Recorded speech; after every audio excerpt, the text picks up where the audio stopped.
Hello and welcome to Artigan Flight 001. This is your captain speaking. If you are traveling through another dimension, you are in the right seat. A dimension not only of sight and sound and mind, but a journey into a wondrous new vibratory frequency. We'd now like to tell you about some important safety features of this aircraft. The most important safety feature we have aboard this aircraft is your attention.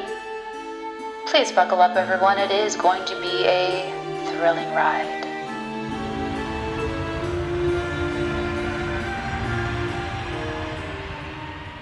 Hello, my loves, and welcome to another beautiful week of life. Welcome to this week's Psychic Astrology. I am your Madame President of the Artigan and your favorite witchy Auntie Natalie, spelled Natalee. Welcome, everyone. Welcome. This is okay. The next 4 weeks are all going to have totally different vibes. Every single week is going to be totally different than the one before it and the one after it. And it all starts with this week. I am, of course, talking about the total lunar blood super full moon eclipse happening in the sign of Sagittarius on Wednesday, the 26th of May, 2021. So, yeah, let's just jump right in. Let's start with Monday. The beginning of the week is leading up to the eclipse. The last half of the week is still pulsating all of the gifts and the benefits and the changes that the eclipse is kicking off for us. And this is a 6-month effect. So Monday and Tuesday, Monday the moon will be in Scorpio, making an opposition to Uranus and Taurus and squaring Saturn in Aquarius. And what I'm getting tuning into this energy, I'm getting that there's a little bit of frustration making these changes, and I'm not getting that it necessarily has to be negative. This is like, if this is a positive frustration, this could be impatience, where you're just so excited to get rocking and rolling that you just want to just jump into it, and you're just like, oh, I have to slow my roll, I have to do it right, I have to do this, I have to organize that. Okay, so only if you are really resisting the changes that are trying to be moving things in your life, that's when you'll get the other manifestation of this frustration. So I would just say to write out Monday, because the moon in Scorpio is just going to be intense. So if you are frustrated for any reason, it's going to be intense. It's going to be like, oh my God, I just can't, you're at the car dealership getting a new car and you're like, oh my God, I just want to drive away and I have to do all this paperwork, or it's a positive, but it's frustrating. So hopefully that's what it is. Hopefully it's just, maybe you're a little impatient, or maybe there's paperwork, or, what have you. On Tuesday, this is when the moon will be void for a few hours, like in the afternoon till the evening, and then the moon will ingress into Sagittarius. But before that, the moon in Scorpio is going to trine Mars in Cancer, trine Neptune in Pisces. Give me a second here, hold on. Grand trine, a grand water trine, of course, and sextile Pluto in Capricorn retrograde. That's interesting, because I didn't pick that up when I was first looking at this, only now when I'm reading it out loud to you guys. And what I got tuning into this energy, all she showed me were these clots of blood, and then she just showed me this big vein like opening up, like imagine I'm in a big vein, whatever that looks like. And so that's what I got blood flow. There's something happening on Tuesday that it's like, I don't know, that's what I get. I just give you the message. I just do what I'm told. Okay. And then, okay, but now it makes more sense. Like now seeing this grand water trine, like that's fluid, that's flow, that's emotional. So, expect something to get your heart pumping, the blood pumping to and from your heart. That's going to be triggering in the best way possible. It's going to be something that is overwhelming emotionally, but it's going to be positive. It's going to be positive, okay? It looks very visceral. You might have, like I'm saying, you might have like a physical body reaction to something that's going on. And then when the moon enters Sagittarius, squaring Jupiter in Pisces, this is actually where I got this. She showed me a piñata like exploding. So there could be something near the end of the day or in the evening, there could be something later in the day, in the evening on Tuesday, that is really great, like really great, really nice, because it's also the moon entering the sign that the eclipse is taking place in. So basically the aspects that I'm talking about are all part of this eclipse energy. So it's just being stamped into the cosmos and it's just playing out in our lives. So yeah, late Tuesday night, the piñata. That brings us to Wednesday early morning. This is when we have the eclipse. So if you're looking out at the horizon, you can see it. I'm going to look for it. Oh, another really quick little thing. If you're setting out water at the time of an eclipse, you don't want to drink that water. So don't do any energy work or spell work or religious, spiritual work on the eclipse water. All I'm going to say that you can use it for is actually what I'm going to be using it for, which is Michael. My plant just named himself today, itself today. And so you can sit out your water, you know, under the moon, under the total lunar blood full moon eclipse. And the blood moon, the super full moon, is actually just meaning that the moon is really, really close to Earth. So it's even bigger. What makes it what makes it a lunar eclipse is the moon lining up with the north and the south nodes. So without getting into ecliptical digressions, back to the water. So you can leave the water out, but you want to use it to water plants. Okay, you don't want to drink that water. You don't want to activate this eclipse. You want to respond. You want to go with the flow. This eclipse in particular is all about change, adaptability, and adjusting. It's in the mutable sign of Sagittarius. So it's a maneuvering sort of energy. So it should help us. It really, really should help us. It's not like the crunchy 2020 eclipses that we had in Capricorn and in Cancer, which are fixed signs. We don't want to budge. We didn't want to move. It was really difficult.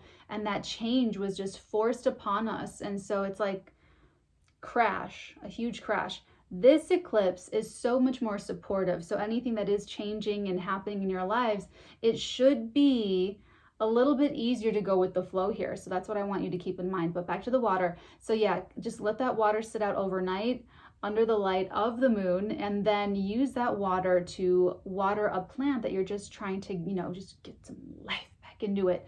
So that's what I'm doing for Michael. And I'm also doing it for my rice water for some hair treatment stuff. So I will report back on how that goes. It's just something that I'm doing, but I'm not drinking that water. You can do that for the other full moons, not an eclipse, because eclipses are very wild. It's not some energy that you want to try and steer or control or activate. This is fate and destiny coming in, divine timing, karmic connections, karmic contracts, and you just want to do the best you can with what you have and respond as eloquently as possible.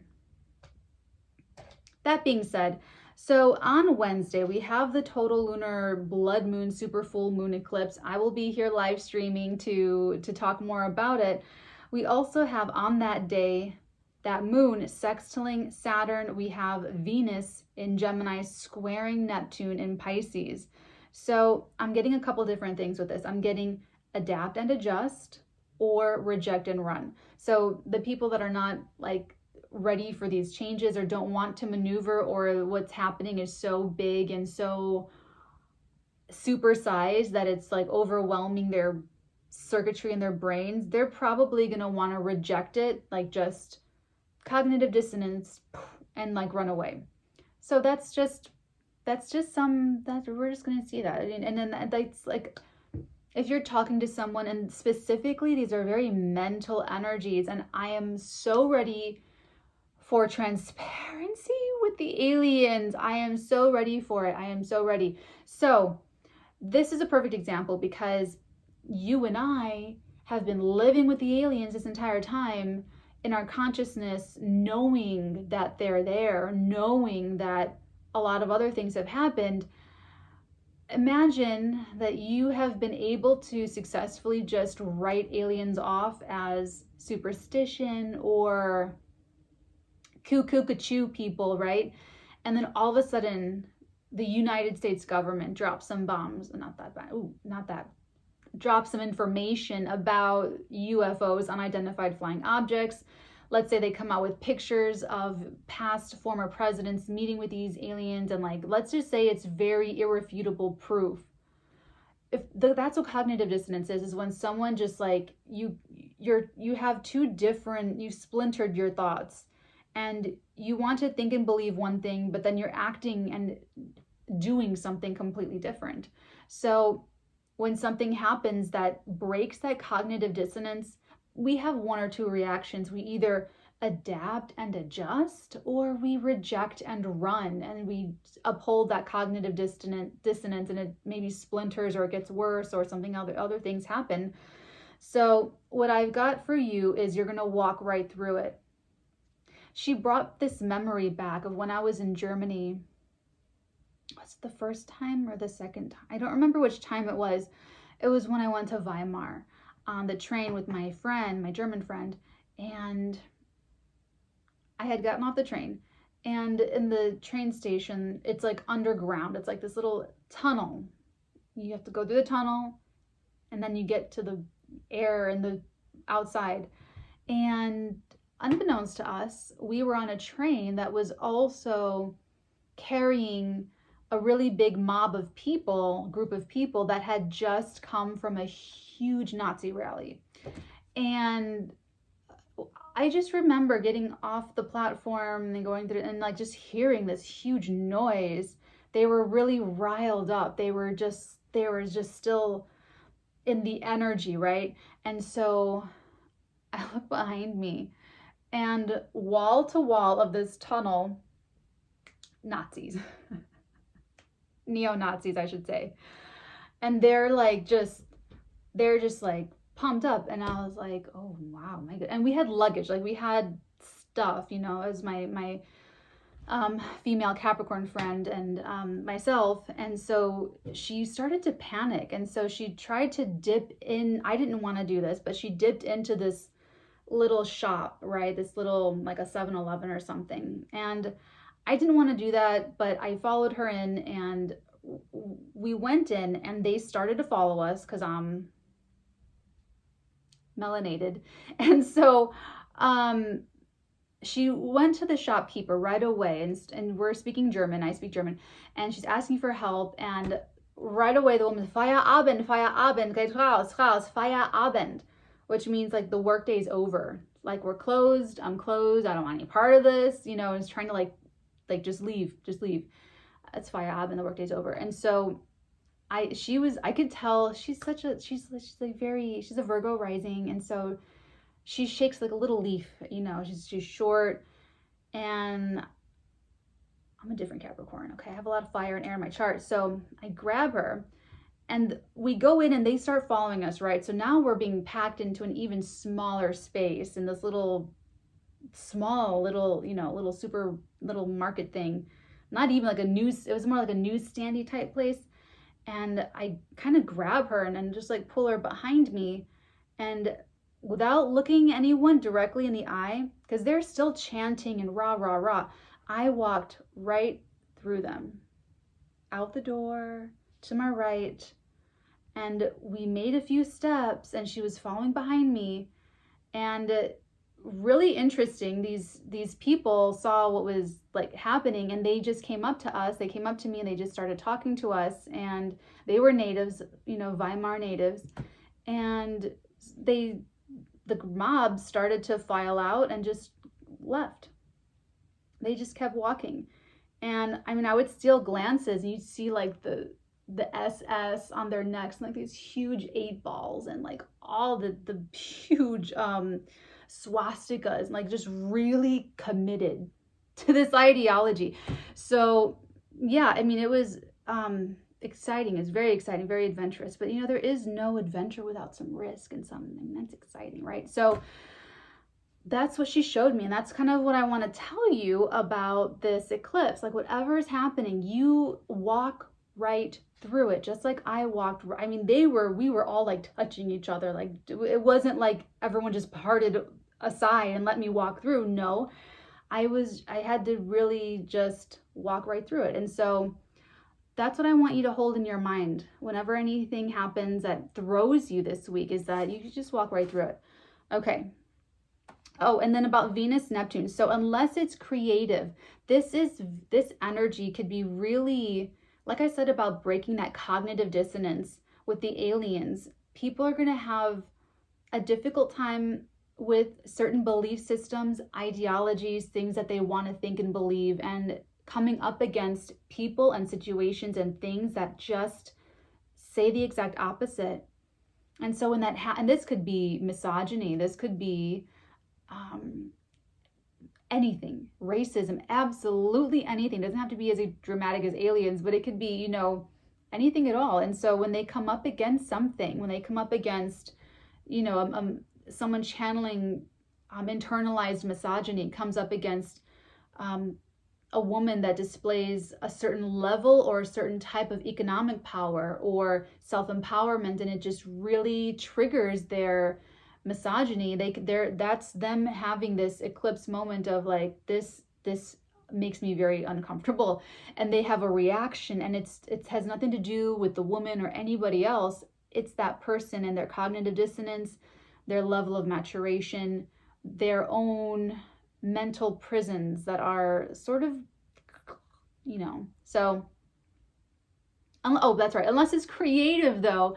Okay, so these squares to Neptune, the Mercury retrograde that we have at the end of this week, and the ongoing Mercury squaring Neptune energy is all going to be rife with deception, lying, self-deception, illusion, delusion, self-delusion, and honestly, the best you're going to get out of this energy is if you go creative and spiritual. So unless it's creative, unless it's spiritual, stick to the facts, stick to what is clear, that has evidentiary support, just stick to that. Because unless it is very, very spiritual and it makes sense, which actually this year and the next few years, it's all going to, yeah, the next few years, 3 years, we're going to make really huge leaps as far as merging spirituality with science. So there's already so much science. If you guys want to follow me on TikTok, watch Natalie, Instagram, watch Natalie. I put up, not so much, but I put up stuff about that very thing. So it supports what I do. Like, there's literally declassified CIA documents that explain psychic ability on a physical, scientific level. So we're going to have a lot more of that coming up over the next couple of years. So fantastic time for creativity, for spiritual evolution and spiritual leaps. Okay. This is also going to be a time of, the next few weeks, going to be a time of rumors and slander and tearing people down and gossip and, you know, spreading lies, really nasty energy. Some people are going to take this beautiful energy and totally weaponize it and use it to tear people down, to tear down people's confidence, to attack people, to attack people's belief systems, ideologies, because they're triggered, whatever it is. So I'm prepping you guys now. It's going to be, that's what it's, you're going to see it probably more. Hopefully it's not in your personal life, but you're going to see it. You're just going to see it. Okay. That's Wednesday. Like I said, I'll talk more about the eclipse when we get there. On Thursday, we have the moon void, of course, kind of early in the day, lasting until like the evening, early evening. So we're probably going to need a little bit of downtime. But before that, the moon in Sagittarius is going to oppose Venus and Mercury in Gemini and squaring that Neptune in Pisces. That's when it goes exact. So plan a light schedule. I would not plan anything big Thursday. Number one, because the moon is void, of course. And number two, it's the day after an eclipse. You're probably just going to want to draw, create some artwork, meditate, watch a movie, read a book. I had no idea that Practical Magic was based on a book. I ordered it immediately and I'm just so happy. Okay. Also, oh, that is when Venus squares Neptune again. Okay. So on Thursday, we have, after the moon exits the void period, about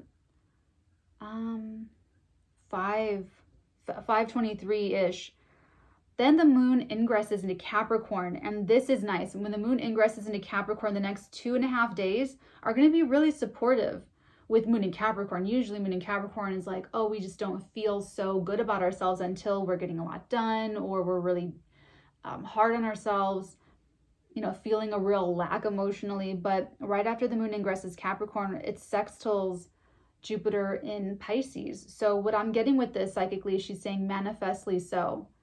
Manifestly so. So I thought that was so sweet. So I feel like the next 2.5 days, you know, the last half of the week, you know, Friday, Saturday, it's going to be really great for seeing manifestations coming in and for getting things done and for solidifying things that are in the physical realm. That's feminine energy, is physical manifestational realms.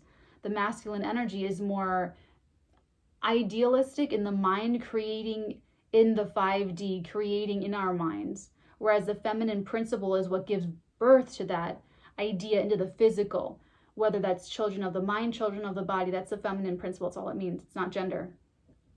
Not gender at all. Okay. The ability to give birth is not something that should be prescribed to woman or womanhood. If there was something wrong with me or any woman that I loved and she, you know, something happens and I'm not able to have children, or that my best friend's not able to have children, it makes us no less women, just like anyone else that wasn't born with that capability. It doesn't make them any less woman as well. So there's that. I'm really been on this thing about that. So, okay. That's because I want to plan a video to put out about the real symbolism of astrology, because all of the planets are androgynous and they have feminine expressions and they have masculine expressions. Just like in Saturn being in Capricorn the past few years, we saw a lot of manifestly different changes and figures of power falling that we could have never imagined, that no one would have ever thought would happen. That's a physical manifestation. Now that Saturn's in Aquarius, all of these changes are happening in our minds. Okay, so back to Friday. When we get to Friday, that moon in Capricorn trines Uranus and Taurus. This is the new being supported. This is the future being beautifully supported by, and remember, this is still the lunar eclipse, just like oozing out rays of light and still oozing out, you know, things happening. So beautiful energy for change and easy change, like being able to, like, everyone's on board. Okay, let's do it. It's divine timing. This is whatever's happening in life. I feel like it's probably just going to feel like a flow. I feel like unless you have that cognitive dissonance and you're really struggling with some ideologies and some ways of thinking and feeling, if something's bothering you, that's all it's going to be. It's not going to be that you're in a power struggle with your boss. There are only power struggles within ourselves. So if anything like that's playing out, just look at your side. Just look at, like, why am I being triggered by this? Why is this upsetting me so much? What lesson am I trying to learn from this? That's gold for you if you're feeling that, okay? Okay, now we also have Venus conjuncting Mercury, slowing down in Gemini, taking the best from the past. Mercury's going to go retrograde on Saturday, and so Sunday. And so with Venus coming through to just sweeten the deal, there's something beautiful being illuminated about the past. You're able to see something you didn't see before. You're able to make a gain where you couldn't make a gain before. So it's like taking the best of the past and being able to make something new out of it, being able to reinvent it, being able to repurpose it in some very new, it's futuristic way. I love it. I love the new. So Saturday, we have the moon void, of course, like about 1 o'clock to 7. Yeah, about 7 o'clock at specific time. So, but before that, we have the moon in Capricorn opposing Mars in Cancer, sextiling Neptune in Pisces, and conjuncting Pluto in Capricorn retrograde. This is a huge energy boost. Saturday morning, do something fantastic with that energy, because you're going to have a lot of the morning and early afternoon to get it done, to make progress. And then that void period for most of the day is going to carry that energy with it. So you won't want to start new at that void period, but you'll be able to continue and to play out. It's a great energy for looking for lost items, doing some deep digging, having pastries and coffee with a best friend and having a really deep, meaningful, philosophical, existential conversation, that kind of a thing. When the moon ingresses Aquarius, the mood shifts. Still ruled by Saturn, but it's less of that manifesting principle like when the moon was in Capricorn, and now switches into the ideological, the masculine expression of the planet Saturn. So now it's more our ideas, and we're emotionalizing our intellect and intellectualizing our emotions. So that's where changes are taking place. That leads me into Sunday. Again, Mercury stations retrograde. So now something karmic from the past is coming back, and we have this new take on it, this breath of fresh air. It's different and unique and futuristic and exactly on time.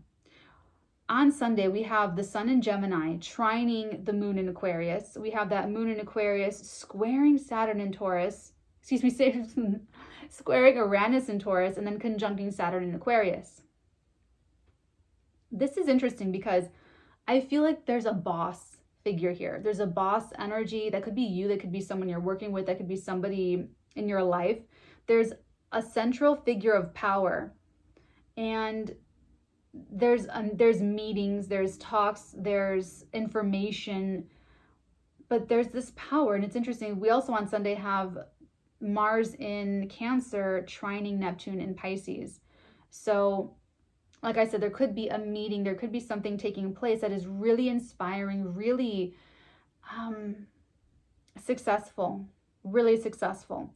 But this moon in Aquarius is helping us to detach a little bit from the situation and make objective points, make an objective assessment of everything, and it comes up perfect. It's like, okay, this all checks out, this looks fantastic. So, and then I'll pick up for Monday, next Monday, the 31st. So guys, if you want the nuances of the daily astrology, and I even do daily tarot, hop onto the Patreon. That lowest tier gets you everything. It gets you the daily bulletin, which includes the daily astrology and the daily tarot, and then you get access to all 12 zodiac signs for all of the weeks, not just the 4 weeks that you're paying for, but also the hundreds of readings that are already up. You get access to all of the tiers content, that whatever tier that you unlock. So it's a lot of fun over there. I hope to see you guys soon. And until next week, my loves, for next week's psychic astrology, many beautiful blessings upon all of your beautiful heads, darlings.